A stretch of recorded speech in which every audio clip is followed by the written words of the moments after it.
और न्यूज 24 पर अब बात इलेक्टोरल बॉन्ड के सियासी चंदे पर मचे संग्राम की। सवाल ईडी-आईटी का रडार, बॉन्ड का कौन खरीदार? क्योंकि दरअसल चंदा जिसे पार्टियां बड़ी बड़ी रैलियां करती है वही चंदा है। चुनाव लड़ती हैं, शक्ति प्रदर्शन करती हैं और अपने पार्टी के सभी खर्चे पूरे करती हैं। लेकिन सुप्रीम कोर्ट ने जब इस सीक्रेट चंदे पर चाबुक चलाया तो लोकसभा चुनाव से पहले सियासी सरगर्मी भी तेज हो गई। विपक्षी दल केंद्र सरकार पर हमलावर हैं क्योंकि बॉन्ड में जिन जिन कंपनियों के नाम सामने आए उनमें से सबसे ज्यादा वही कंपनियां हैं जिन पर ईडी, आईटी या फिर किसी दूसरी जांच एजेंसियों की तलवार लटक रही है। तो आज हम आम भाषा में समझेंगे चुनावी बॉन्ड किस कंपनी ने कितना दिया है।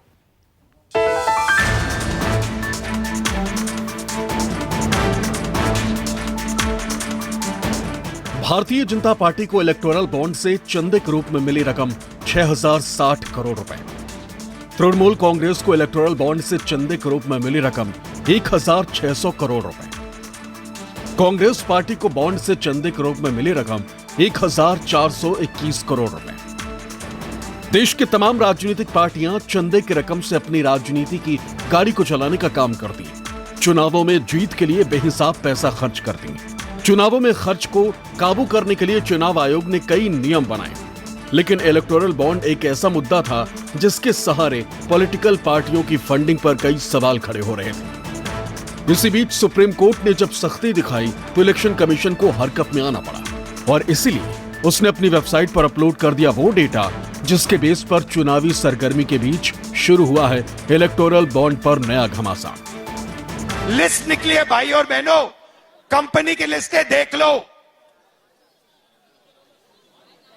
हफ्ता लेता है, इंटरनेशनल लेवल का हफ्ता चल रहा है हिंदुस्तान में, और जो भी चू करता है ना उसको अमित शाह, सीबीआई, ईडी ये डरा के चुप करा देता है। भारतीय जनता पार्टी खुद क्यों नहीं डिक्लेयर कर रही कि उनको किस कंपनी ने कितने पैसे के इलेक्टोरल बॉन्ड दिए?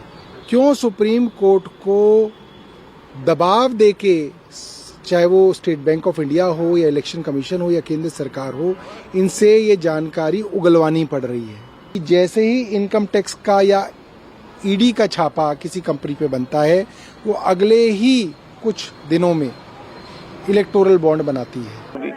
बॉन्ड का जिस तरह से मोदी की सरकार ने, बीजेपी ने देश को बेच के अपने मुट्ठी भर लोगों को लुटा के दिया है, ये लूटने वाली जो व्यवस्था देश में बनी हुई है और देश को बेच रही है, उसके विरोध में महाराष्ट्र की जनता, हमारा वर्कर तो तैयार ही है, महाराष्ट्र की जनता भी उसके लिए तैयार है और इनको अब सत्ता से बाहर करना, यही मकसद।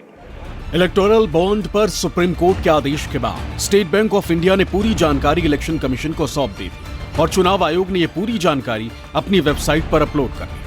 चुनाव आयोग ने इलेक्टोरल बॉन्ड पर 763 पेज की 2 लिस्ट अपलोड की। पहली लिस्ट में 426 पेज हैं और दूसरी लिस्ट में 337 पन्ने। पहली लिस्ट में बताया गया है कि किस पार्टी को कितना चंदा मिला और दूसरी लिस्ट में यह जानकारी दी गई है कि किसने कितने इलेक्टोरल बॉन्ड खरीदे।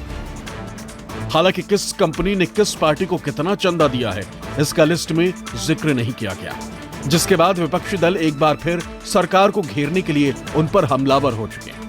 देश के बड़े कॉर्पोरेट सेक्टर का तो वहां नाम ही नहीं है।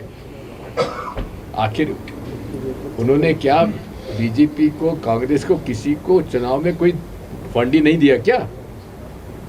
यह भी एक आश्चर्यचकित बात है। शेल कंपनीज से पैसा आ रहा है। शेल कंपनीज का मतलब है कि जिस कंपनी का कोई व्यवसाय नहीं, व्यापार नहीं, कोई मुनाफा नहीं, वो हजारों करोड़ रुपए कैसे दे रहे हैं? अब नरेंद्र मोदी जी की पोल खुलती जा रही है। बीफ कंपनी से पैसा लिया है भाजपा ने, पाकिस्तान की कंपनी से पैसा लिया है, ऐसी कंपनी जो पूरी तरीके से डिफॉल्टर है उससे पैसा लिया है। ईडी का छापा पड़ा, उसके एक हफ्ते बाद उनको काम मिला है, पैसा मिला है, बॉन्ड आए हैं, तो सारी चीजें भी चल रही हैं। अभी 18 को भी बहुत चीजें सामने आने वाली है। विपक्षी दल ये सवाल इसलिए भी उठा रहे हैं क्योंकि भारतीय स्टेट बैंक की ओर से चुनाव आयोग को दी गई इलेक्टोरल बॉन्ड से जुड़ी जानकारी में सामने आई है कि करोड़ों रुपए की कीमत के चुनावी बॉन्ड खरीदने वाली कई कंपनियां ऐसी हैं जिन पर ईडी और इनकम टैक्स की कार्रवाई हो चुकी है। इनमें से कुछ कंपनियों पर 2019 में भी ईडी की छापेमारी की कार्रवाई हुई थी। और इस दौरान इन्होंने 5 साल में अलग अलग समय पर इलेक्टोरल बॉन्ड खरीदे। चुनाव आयोग ने अब तक जो लिस्ट अपलोड की है उसके मुताबिक बॉन्ड खरीदने वालों का 12 अप्रैल 2019 से 11 जनवरी 2024 तक का डेटा दिया गया। इस दौरान 1 लाख, 10 लाख और 1 करोड़ के बॉन्ड खरीदे गए। इस दौरान 22,217 इलेक्टोरल बॉन्ड जारी किए गए, जिसमें से 22,030 बॉन्ड को राजनीतिक दलों ने रिडीम किया। वहीं 187 बॉन्ड्स का पैसा पीएम रिलीफ फंड में डाला गया। चुनाव आयोग ने जब से इलेक्टोरल बॉन्ड का डेटा अपनी वेबसाइट पर अपलोड किया है, तब से इस बात को लेकर सबसे ज्यादा चर्चा हो रही है कि चुनावी चंदा हासिल करने के मामले में बीजेपी अव्वल है। हालांकि जब आप इलेक्टोरल बॉन्ड के पैटर्न को समझने की कोशिश करेंगे तो पता चलेगा कि कांग्रेस को भी खूब चंदा मिला। यही नहीं, बहुत सारी पार्टियां और भी इस लिस्ट में हैं जिन्हें इलेक्टोरल बॉन्ड्स के दौरान खूब चंदा मिला। चंदे पर सवाल वो लोग उठा रहे हैं जिन्होंने 70 सालों तक देश को लूटा है। सारी दुनिया की जितनी पॉलिटिकल पार्टी हैं वो चंदा लेती हैं, ऑन रिकॉर्ड लिया गया है। देश के लगभग 1300 कंपनियां जिनका बहुत बड़ा रोल है इस देश को बनाने में, वो सब चोर हैं, वो सब लुटेरे हैं क्या? उन्होंने जो भी पैसा दिया है वो ऑन रिकॉर्ड दिया है। राहुल गांधी जी की प्रॉब्लम क्या है, वो खुद अपने हाथ पे पैर कुल्हाड़ी लेकर के घूम रहे हैं। अपने अमित शाह जी ने बहुत ही तर्कों और तथ्यों के साथ बहुत ही सरल शब्दों में इस पूरे के पूरे इलेक्टोरल बॉन्ड की इतिहास को, भूगोल को, वर्तमान को बताया। अगर उनके दिमाग में ये नहीं समझ में आ रहा है और ख़ुद अपनी चतुराई के चक्रव्यूह में ये फंसने की कोशिश कर रहे हैं, तो इनको बहुत शर्मिंदगी उठानी पड़ेगी। चुनाव आयोग की ओर से वेबसाइट पर अपलोड किए गए आंकड़ों के मुताबिक राजनीतिक पार्टियों को फंड देने वालों में गेमिंग से लेकर इंफ्रा और माइनिंग तक कई कंपनियां शामिल हैं। आइए आपको बताते हैं कितनी कंपनियां ऐसी हैं जो चंदा देने में अव्वल हैं, लेकिन साथ ही साथ उन पर जांच एजेंसियों की तलवार भी लटक रही है।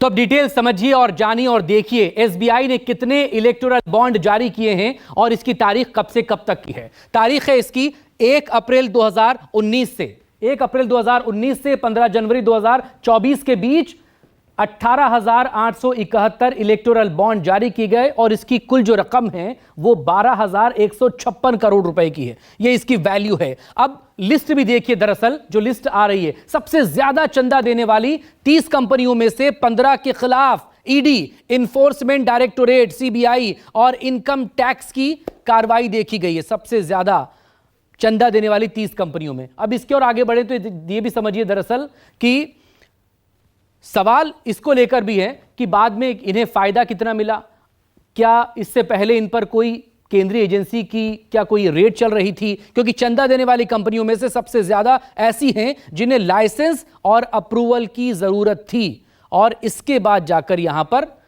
ये जो लिस्ट सामने आई है वो आपके सामने आई है। चुनावों में जीत की ज्यादा संभावनाओं पर ज्यादा चंदा भी दिए जाने का मामला यहां पर देखा जा सकता है या समझा जा सकता है, जो लिस्ट हमारे सामने है। अब दरअसल टॉप 5 कंपनियां समझ लीजिए, वो जिन्होंने एसबीआई का इलेक्टोरल बॉन्ड खरीदा सबसे ज्यादा। तो ये 5 कंपनियां, फ्यूचर गेमिंग है, इसने 1,368 करोड़ वैल्यू का यहां पर बॉन्ड खरीदा। उसके बाद मेघा इंजीनियरिंग है, 966 करोड़ रुपए इसकी वैल्यू थी। एक वेदांता लिमिटेड 376 करोड़। ये जो तीनों टॉप 5 में से ऊपर की तीनों कंपनियां देख रहे हैं, फ्यूचर गेमिंग, मेघा इंजीनियरिंग और वेदांता, इनके ऊपर दरअसल केंद्रीय जांच एजेंसियों की कार्रवाई चल रही है। और जो नीचे की बाकी जो 2 कंपनियां हैं, इन पर किसी तरह की कोई कार्रवाई नहीं है, लेकिन चूंकि टॉप 5 में शामिल है तो एक क्विक सप्लाई चेन है, 410 करोड़ रुपए की वैल्यू का बॉन्ड इसने खरीदा है। हल्दिया एनर्जी है जिसने 377 करोड़ रुपए वैल्यू का इलेक्टोरल बॉन्ड खरीदा था।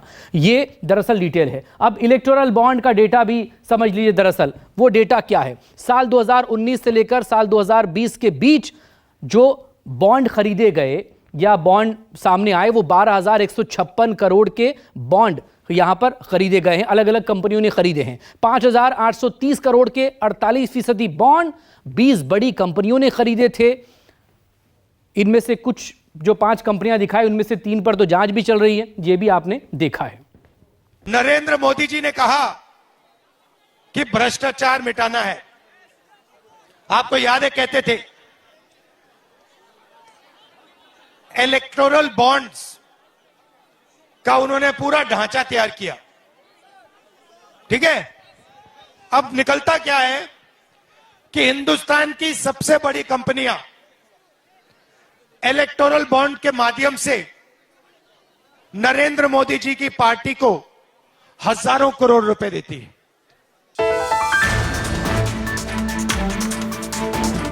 भारत जोड़ो न्याय यात्रा खत्म होने से ठीक एक दिन पहले राहुल गांधी ने इलेक्टोरल बॉन्ड पर भ्रष्टाचार के मुद्दे को 180 डिग्री घुमाया और केंद्र सरकार पर हमला बोल दिया। राहुल गांधी ने ईडी और सीबीआई को बीजेपी की वसूली करने वाली कंपनी तक घोषित कर दी। कोई कंपनी है, उस पर सरकार ED, CBI, income tax department लगा देती है। ठीक है, 2-3 महीने बाद बीजेपी को वो डोनेशन देते हैं और डोनेशन देने के एकदम बाद सीबीआई, ईडी, इनकम टैक्स की इंक्वायरी ठंडी हो जाती है। इन सब सवालों की वजह है वो आंकड़ा जिसके सामने आते ही विपक्षी दलों ने मोदी सरकार के खिलाफ मोर्चा खोल दिया, क्योंकि भारतीय स्टेट बैंक की ओर से दी गई डिटेल पर चुनाव आयोग ने इलेक्टोरल बॉन्ड डोनर्स की लिस्ट जारी की। चुनाव आयोग की ओर से दी गई डिटेल के मुताबिक सबसे ज्यादा चंदा भारतीय जनता पार्टी को मिला है। चुनाव आयोग की ओर से सार्वजनिक किए गए डेटा के अनुसार बीजेपी 60.60 अरब रुपए के साथ पहले स्थान पर है, जबकि ममता बनर्जी की पार्टी टीएमसी 16.09 अरब रुपए के साथ दूसरे नंबर पर है। वहीं तीसरे नंबर पर कांग्रेस है। कांग्रेस को 14.21 अरब रुपए का चंदा मिला है। बीआरएस को 12 अरब 14 करोड़ और बीजू जनता दल को 7 अरब 75 करोड़ रुपए का चंदा मिला। BSR Congress, TDP, Shiv Sena, RJD और आम आदमी पार्टी को भी इलेक्टोरल बॉन्ड से खूब चंदा मिला। वहीं अगर उत्तर प्रदेश के राजनीतिक दलों की बात करें तो अखिलेश यादव की समाजवादी पार्टी को 14 करोड़ रुपए का चंदा मिला, जो कि 16वें स्थान पर है। बहुजन समाज पार्टी का नाम इस लिस्ट में नहीं। 426 पन्नों की रिपोर्ट में सपा का नाम 46 बार है। एसबीआई की ओर से चुनाव आयोग को सौंपी गई रिपोर्ट में सपा का नाम अध्यक्ष समाजवादी पार्टी के तौर पर दर्ज है। इलेक्टोरल बॉन्ड बेरोजगारी, महंगाई व भ्रष्टाचार की जड़ में होने की वजह से 90% जनसंख्या वाले पीडीए की प्रताड़ना की भाजपा गारंटी है। इलेक्टोरल बॉन्ड अर्थव्यवस्था और बैंकिंग सिस्टम को भ्रष्ट बनाने की भाजपा की गारंटी है। इलेक्टोरल बॉन्ड महाघोटालों का सुप्रीमो है। राजनीति के हमाम में सभी पार्टियों की हालत एक सी ही है, जिसका ज्यादा जोर उसे उतना चंदा। लेकिन चुनावी मौसम में सुप्रीम कोर्ट का फैसला आने के बाद पक्ष और विपक्ष दोनों एक दूसरे पर हमलावर हो गए। एक तरफ कांग्रेस सुप्रीम कोर्ट के फैसले के बाद पीएम मोदी और बीजेपी पर हमलावर है, तो दूसरी तरफ विपक्षी दलों ने इलेक्टोरल बॉन्ड के जरिए काले धन को बढ़ावा देने का आरोप मढ़ दिया। इलेक्टोरल बॉन्ड एक ऐसी योजना थी जिसके द्वारा सीधा भाजपा सरकार और विशेषकर मोदी जी के द्वारा चंदा वसूली की गई। एक प्रकार से जो सूची सामने आ रही है, और ये बात आज पूरा देश पूछ रहा है भाजपा से कि ऐसा कारण क्या है कि एक सट्टे वाली कंपनी जो सट्टा चलाती है, उन्होंने 1600 करोड़ रुपए दान किए भाजपा को। वो कांग्रेस के दौर में तोता की तरह होती थी, हमारे दौर में वो खुले परिंदे की तरह है। जहां भ्रष्टाचार होगा वहां पर वो जाकर बैठेंगे, वहां जांच करेंगे। सत्ता का दुरुपयोग करने में कांग्रेस माहिर है। यहाँ तो जितनी एजेंसियां हैं वो अपना काम कर रही हैं, और काम जब कर रही हैं तो बिना प्रूफ के काम नहीं कर रही। जहां भ्रष्टाचार होगा उसको उन्होंने साबित भी करके दिखाया है। चुनाव आयोग की ओर से जारी की गई लिस्ट में 22 कंपनियां ऐसी हैं जिन्होंने चुनावी बॉन्ड के जरिए राजनीतिक दलों को 100 करोड़ से ज्यादा का चंदा दिया है। 2019 से 2024 के बीच सबसे ज्यादा चुनावी बॉन्ड खरीदने वाली 30 कंपनियों में से 15 ऐसी हैं जिन पर छापेमारी हो चुकी है। आइए जानते हैं इलेक्टोरल बॉन्ड खरीदने वाले डोनर्स की लिस्ट में वो कौन सी कंपनियां हैं जिन पर ईडी और इनकम टैक्स ने छापेमारी की।